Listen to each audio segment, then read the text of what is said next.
모두가 해겔 같은 대철학자가 될 수는 없겠지만 가끔 우리도 우리 스스로 감당할 수 없을 정도로 큰 철학스러운 사유를 머릿속에 가져볼 때가 있지 않나요? 예를 들어서 5천년 전에 막 태어난 어떤 아이가 있습니다. 그리고 지금 막 태어난 어떤 아이가 있어요. 두 아이의 생물학적인 차이가 뭐 얼마나 크겠습니까? 둘 다 미물이잖아요. 그런데 불과 1년, 2년, 3년 만에 그 두 아이가 바라보는 세계, 두 아이가 자기 자신에 대해서 갖는 자신에 대한 인식 엄청나게 다를 것 같아요. 그렇게 다름을 만들어낸 것은 과연 무엇일까? 가끔 뭐 절대 정신까지는 아니더라도 이 세계의 어떤 그 변화에 맞춰 큰 어떤 흐름이라는 게 있다. 시대 정신이라는 게 있다. 그 시대 정신의 중심에 찰싹 달라붙어 있는 사람이 있는가 하면 저기 변방에 있지만 여전히 그 시대 정신의 자장 안에 영향을 받는 뭐 따라가거나 아니면 벗어나려고 하지만 영향을 받지 않을 수밖에 없는 그런 사람들로 이루어져 있는 이 세계가 아닌가. 이 세계는 그렇게 흘러가고 있는 건 아닐까? 나는 그 시대 정신과 관련해서 어느 정도의 위치에 있는 것일까? 이런 생각을 해본 적이 있습니다. 참 부질없고 쓰잘데기 없는 생각이라고요. 안녕하세요. 영어 강사 윤재환입니다. 제 소개가 빠질 뻔했네요. 이번 수능 영어 시험은 되게 화제성을 많이 낳을 수 있는 그런 시험이었던 것 같은데 제 예상에 비해서 많이 화제가 안 되고 있는 것 같아요. 그래서 제가 봤더니 이번 시험 전체가 다 불수능이었던 거야. 불수능. 그리고 대부분 많은 분들이 수학, 국어, 특히 국어 뭐 얘기를 되게 많이 하시더라고요. 아이고야, 정작 수능 시험에서도 영어가 약간 찬밥이었는데 이렇게 끝나고 나서도 찬밥이구나. 다른 과목에 밀려서 그래서 제가 수능 국어 시험지를 좀 보다가 아주 그냥 깜짝 놀랐습니다. 정말 어렵더라고요. 앞으로 이제 저희 채널에서는 수능 영어의 이제 그 원서라고 할 만한 지문들도 가끔 이제 보려고 하는데 간접 연계라는 게 이제 소재에 대한 이해 뭐 이런 것들이 좀 필요할 것 같아서 그런 쪽으로 이제 방향을 좀 잡으려고 하고 있어요. 그래서 겸사겸사 이 수능 국어 이 해겔이 나온 그 지문을 보면서 해겔과 관련된 영어 지문도 좀 한번 읽어보는 시간을 가져보고자 이렇게 약간 이런 시간을 한번 만들어 봤습니다. 제가 저도 수능 세대인데 뭐 영어는 뭐 틀린 적이 별로 없었던 것 같고 수학을 좀 어려워하긴 했었지만 수학은 정답이 딱 있는 그런 과목이다 보니까 열심히 공부를 하면 점수가 올랐던 것 같아요. 점수가 올랐었고 근데 국어는 내가 공부한 시간과 노력과 양에 비해서 점수가 이렇게 막 정비례하지 않는 그런 과목이어서 저도 굉장히 학창시절 때 어려워했었던 과목이었던 것 같습니다. 여러분들은 어떠신가요? 근데 요즘 국어를 보니까 영어 시간에는 안 그러던 막 동그라미, 네모, 세모, 밑줄, 화살표 막 그어가면서 열심히 분석을 막 하고 있더라고요. 친구들이. 이번에 느꼈어요. 이 정도로 지문이 어려우니까 그럴 수밖에 없었겠구나. 왜 요즘 애들은 글을 안 읽지? 글을 쭉쭉쭉쭉 안 읽고 이렇게 분석을 하고 있지? 왜 난도질을 하고 있지? 시험이 이렇게 나오니까 그럴 수밖에 없구나. 이런 생각도 해보게 됐습니다. 간단히 이번 국어 시험을 제가 잠깐만 풀어볼게요. 4번에서 9번. 그죠? 그리고 그 해결과 관련된 영어 지문을 또 짤막하게 읽어보는 시간을 가져보도록 하겠습니다. 아무런 사전 정보 없이 그 문제를 딱 접했어요. 제가 유일하게 접한 그 사전 정보는 이번 국어 시험에 해겔과 관련된 해겔은 되게 유명한 철학자니까 지문이 나왔는데 정말 어렵다. 서울대학교 미학과를 나오셨고 해겔 철학을 전공하신 분께서도 어렵다. 무슨 말인지 모르겠다. 이런 글을 올리셨고 제가 알고 있는 되게 유명하신 어떤 다른 변호사 분께서도 자기가 이제 평상시에 해겔에 대한 관심이 되게 많았었는데 이번 국어 지문을 보고 아주 그냥 깜짝 놀랐다. 이제 이 정도의 사전 정보만 가지고 봤어요. 그래서 딱 페이지를 넘겼는데 이게 총 몇 문제야? 6문제 아니야. 지문은 왜 이렇게 길어? 솔직하게 말씀드릴게요. 정말 솔직히 얘기해도 돼요? 저는 8번을 틀렸어요. 8번. 그리고 지금도 8번 문제를 잘 못 풀겠어요. 설명을 여러 선생님들 강의를 들어봤는데 아직도 이해가 안 가요. 납득을 못 하겠어. 그리고 저 문제를 왜 저렇게 풀지? 막 스스로 막 지금 스스로를 막 합리화하고 있어요. 너 그렇게 풀어야 돼 라고 막 얘기를 저 스스로에게 강요한데도 제 마음속 깊이 받아들이지 못하고 있는 현실입니다. 자, 일단 제가 간단하게 그 지문에서 제가 느꼈던 것만 잡을게요. 가달락하고 지금 나달락이 있잖아요. 이제 보니까 둘 다 이제 해겔 변증법과 이제 해겔 변증법에서의 이제 미학의 문제, 그죠? 특히 예술 쪽 얘기를 조금 많이 나달락에서 많이 얘기를 하고 있더라고요. 그러니까 가달락 같은 경우는 일반적인 그냥 설명, 그죠? 중립적인.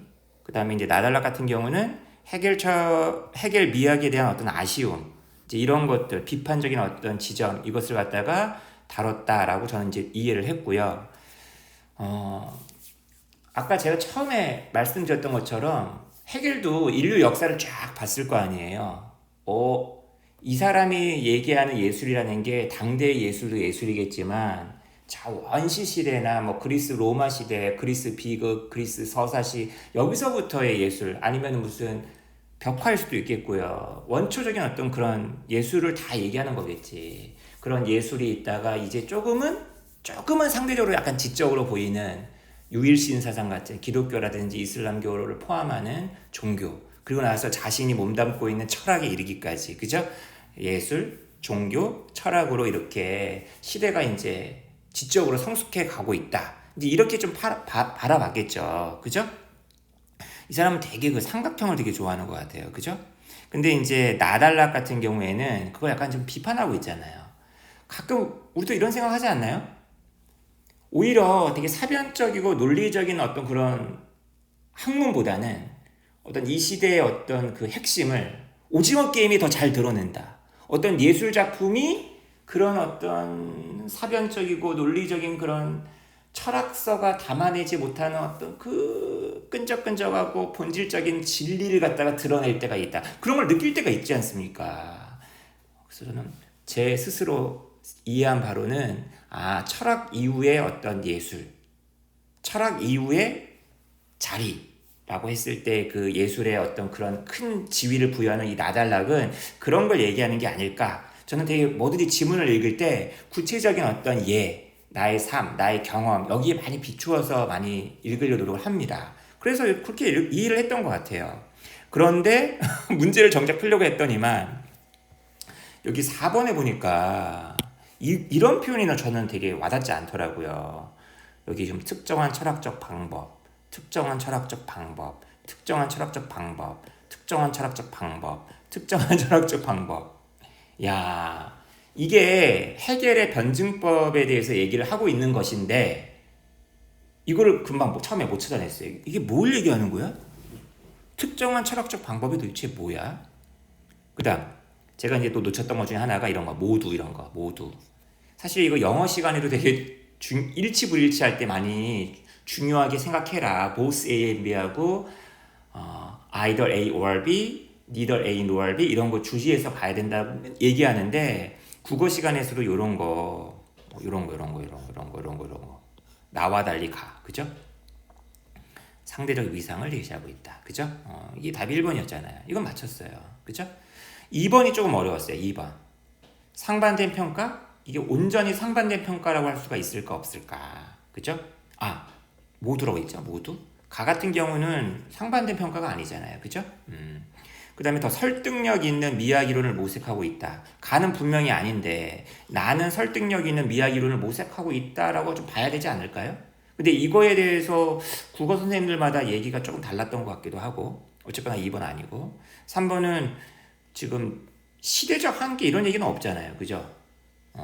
낭만주의 시대, 고전주의 시대, 뭐 이런 거 없어요. 그죠? 이것도 아닌 것 같고.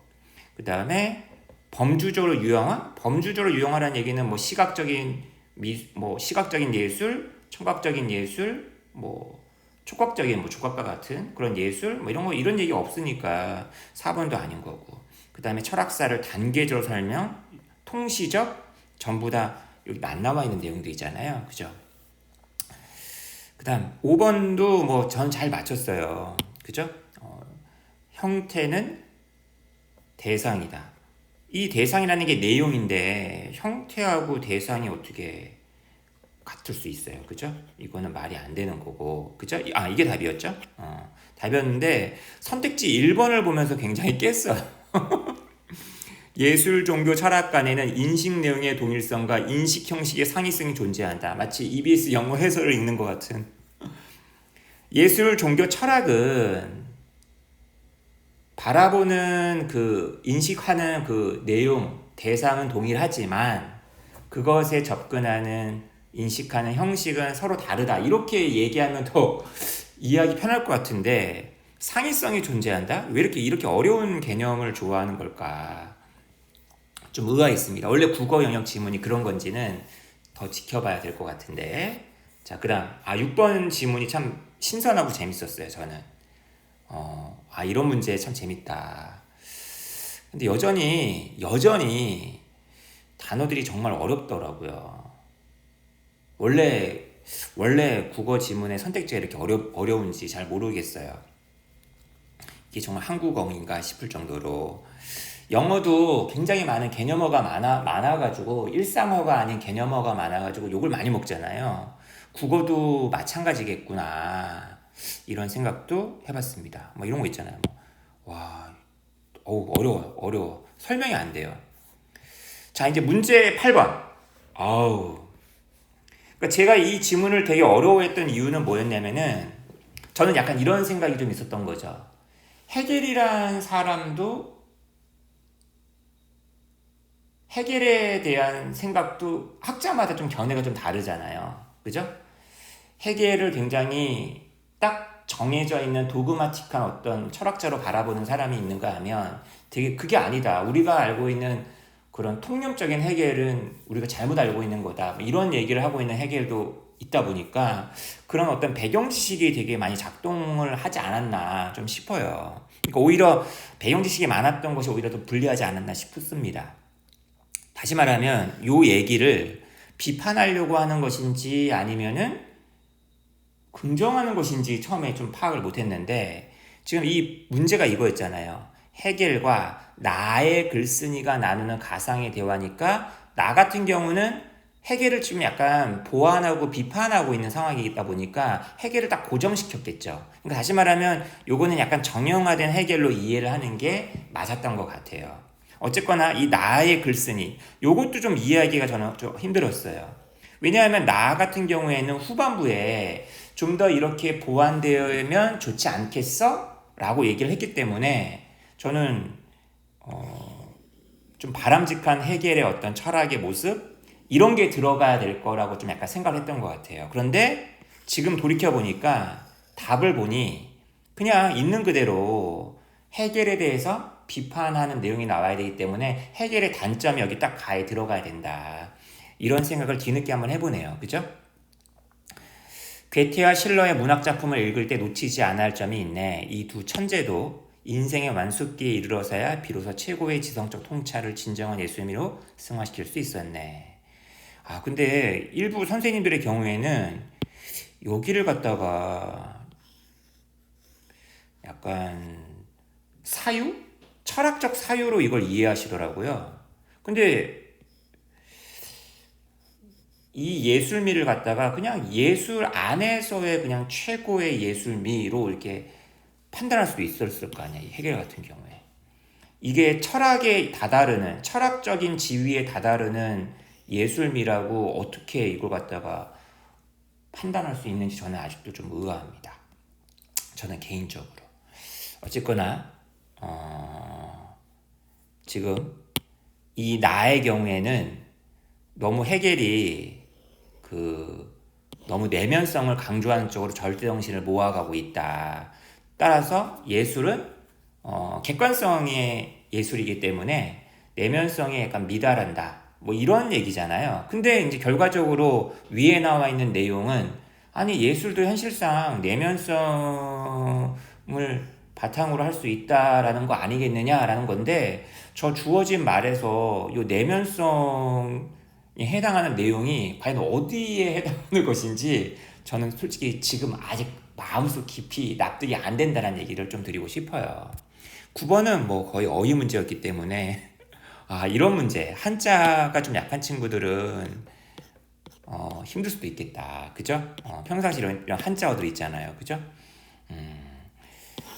대학교에 가려면 이런 어휘 정도는 완비하고 가야 되지 않나 이런 생각을 해봅니다. 자, 저하고 함께 읽어볼 책은요. 영국의 굉장히 유명한 출판사죠. 라툴리지. 그죠?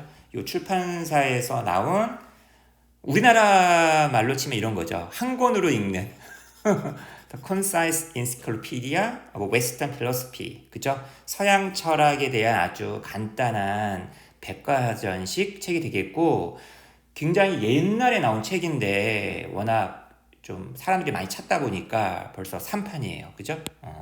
Third edition. 제가 알기로는 이게 1960년에 나온 책인데 이게 계속 나오고 있다. 되게 유명한 철학 저술가죠. 조나단 리. 그죠? 이런 사람이 지금 편집을 했다라고 되어 있어요. 여러분 그거 아시죠? 헤겔은 그 영미권에선 굉장히 싫어하는 철학자예요. 이 사람의 변증법이 굉장히 비과학적으로 느껴졌던 거죠. 그래서 우리 서양 철학사 하면은 사람들이 굉장히 많이 보는 철학자가 누구죠? 버트런드 러셀 아니야. 버트런드 러셀의 그 서양 철학사에 보면은 헤겔 편이 없어요. 아니 헤겔은 정말 서양 철학의 최고봉이라고 평가받는 사람인데 버트런드 러셀의 책에는 한 챕터도 그 따로 이렇게 배분을 못 받았습니다. 그러니까 주인공이 아니라는 거죠. 근데 여기 이 책은 그 정도까지는 아니고요. 헤겔에 대해서 지금 몇 페이지에 걸쳐서 아주 자세하게 소개하고 있어요. 헤겔 철학에서 주요 저작 중에 하나가 정신현상학이죠. 정신현상. 그러니까 절대정신이 성숙하면서 어떻게 이 세계의 자신의 양태를 드러내느냐. 아까 있었던 뭐 예술이라든지 종교라든지 철학이라는 게 그 정신현상학에서 주된 다루어지는 내용입니다. 여기 이 대목만 한 번만 읽어볼게요. 영어 공부할 겸 해가지고. 정신현상학, 그죠? Phenomenology, 짧게 줄여서 이렇게 얘기하는데 이 책의 커다란 중심적인 아이디어는 바로 대절입니다. 아까 있었던 different outlooks, 다양한 관점들, 뭐 예술, 종교, 철학 이런 거 있죠? 이런 것이 해당된다는 거예요. Different stages in the development of the spirit. 그 절대 정신의 발전의 다양한 단계들에 해당을 한다. 그죠? 무슨 말인지 알겠죠? 그러니까 이 사람은 역사도 발전, 약간 유기체처럼 정신도 발전, 성숙 이런 식으로 이렇게 세상을 바라본 거예요. 그러니까 딱딱딱딱 끊어서 이렇게 바라본 걸 되게 싫어했던 것 같아요. 그리고 이런 다양한 관점들은 하나의 전체로서 취급되지 않는다. 그러니까 뭐 예를 들면은 뭐 너 이건 무조건 O라. 넌 틀렸어. 넌 T, 넌 F. 객관식이 아니네요. 그죠? 객관식 시험하고 어울리지 않네. 그죠? true, false. 이렇게 취급되는 게 아니라 오히려 너는 좀 더 성숙했네. 넌 좀 덜 성숙했어. 이런 식으로 바라봐진다. 그 책은 하나의 이야기라는 거예요. 정신의 교육. 정신이 이제 막 지식을 막 받아들이면서 깨우쳐 나가면서 막 계몽해 나가는 어떤 그런 것에 관한 이야기라고 이제 볼 수가 있다. 그리고 이런 프레임워크는 많은 아주 통찰력 있는 사태를 아주 그냥 꿰뚫는 그런 어떤 진술 관찰들을 갖다가 허용하고 있다. 그러니까 이런 게 가능하다는 얘기죠. 근데 이제 이 글을 쓰신 분이 누구냐면은 그 헤겔을 영미권에서 굉장히 잘 소개한 전기를 쓰신 월터 카우프만이라는 분이 쓰신 글이에요. 비판을 합니다. 아무래도 약간 영미권 입장에서 이 헤겔 철학을 비판하는 거죠. 근데 이런 헤겔의 철학은 좀 마되고 있다. 흠이 있다는 거죠. 손상을 입고 있다.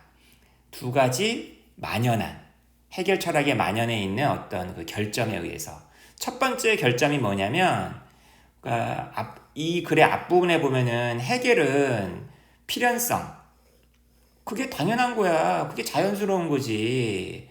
뭐 이런 얘기를 많이 하거든요. necessity에 대한 어떤 혼돈이 있다는 거예요. 이것이 헤겔의 시도에 영향을 미치고 있다. 어떤 시도들이냐? 죄송합니다. how 이하를 갖다가 보여주려는 시도들, 헤겔의 시도들. 지금 헤겔은 이 단계에서 저 단계, 다음 단계로 막 뭔가가 이렇게 진화하고 발전한다고 봤잖아요. 하나의 단계가 왜 반드시 필연적으로 그 다음 단계를 낳는 것인지. 이슈인, 결과의 인이에요. 우리 이제 보통 뭐 리절트인 아시잖아요. 이게 이슈인이라는 게 이제 무언가를 결과로 낳다 이런 뜻입니다. 그러니까 이게 이제 첫 번째 결함이라는 거고 두 번째 결함이 뭐라는 거예요? 헤겔은 가정하고 있다라는 거예요. 뭘 가정한다? 라도니 대절, 그 다음에 저기 뒤에 버돌소 대절이 있어야겠죠? 여기 있네. 그죠? 자, 첫 번째 대절입니다. 일부 관점들과 입장들이 가장 잘 이해되는데 뭐의 관점에서 발전적인 어떤 연속, 시퀀스의 관점에서 가장 잘 이해된다라고 가정하고 있죠. 얘는 뭔가 발전이란 맥락 속에서만 어떤 관점들을 헤겔은 얘기한다는 거예요. 근데 이 전제가 타너보, 방어될 수 있어요? 언타너보, 방어될 수 없다라는 거지. 그죠? 자, 그리고 두 번째 대절입니다. 모든 관점들과 이게 좀 올에다가 지금 이틀 강조를 해놨네요. 입장들이 합리적으로 타당하게 배열될 수 있다. 하나의 디벨롭먼트로. 왜 발전을 왜 하나로만 보는 거야? 예술, 종교, 철학? 아니, 종교, 예술, 철학일 수도 있고 종교, 철학, 예술일 수도 있고 아니면 여러 개의 방식이 있을 수 있잖아. 예술 빼고 바로 철학으로 아니면 철학 다음에 뭐 종교로. 그죠? 또는 아니면 다른 게 뭐 중간에 끼어들 수도 있는 거죠. 그죠? 뭐 예를 들면은 뭐 사회학이라든지 뭐 경제학이라든지 무용이라든지 뭐 뭔가 더 있을 수 있잖아요, 여러분. 그죠? 스포츠라든지 아니면은 심지어 on a scale of rising maturity. 그죠? 스케일이라는 게 왜 도레미파솔라시도 이런 음계 스케일이라는 게 있잖아요. 이렇게 rise 증가하고 있는 성숙, 증가하고 있는 발전의 어떤 스케일 그거 위에서만 그죠? 이렇게만 배열될 수 있다라고 가정하고 있는데 이런 게 이 글의 필자는 헤겔의 철학에 대해서 만족스럽지 않다라고 얘기한 겁니다. 그 다음에 정신연상학에 있어서 더 추가적인 어떤 결함이 또 무엇이다? 도대체 네가 얘기하고 있는 스피릿이 도대체 뭐냐? 정신이라는 게. 그죠? 그래, 가끔 보면은 명확히 인류의 어떤 정신을 의미하는 것 같기도 해. 그죠? 하지만 또 다른 경우에 보면은 이 스피릿이라는 말이 약간 기독교에서 얘기하는 신? 그죠? 이런 것의 어떤 알리아스, 다른 이름에 불과한 것 같아 보이기도 한다 하면서 뭔가 기독교라든지 종교의 어떤 영향, 자장에서 벗어나지 못하는 헤겔 철학의 어떤 한계 이런 거에 대해서 막 비판하고 있는 뭐 그런 내용이 글이었어요. 자, 앞으로 이런 식으로 해서 사실은 국어를 가지고 먼저 해봤지만 수능 영어에서 나오는 원서들을 가지고서 수능 영어에 나와 있는 지문들을 더 폭넓게 이해하면서 간접연계, 비연계에도 대비하는 유익한 영상을 좀 만들어 보기 위해서 노력을 한번 해보겠습니다. 뭔가 이렇게 조언, 도움 부탁하실 거 있으시면 언제든지 의견을 좀 제시해 주시면은 제가 영상을 만드는데 더 큰 도움을 받을 수 있을 것 같아요. 좋아요, 구독 한 번씩만 부탁드리고요. 이 긴 영상 봐주셔서 감사드립니다. 아울러 저의 형편없는 국어 실력 이것도 확인하셔서 좀 죄송하고 그냥 재미있게 봐주셨기만을 바랍니다. 감사합니다.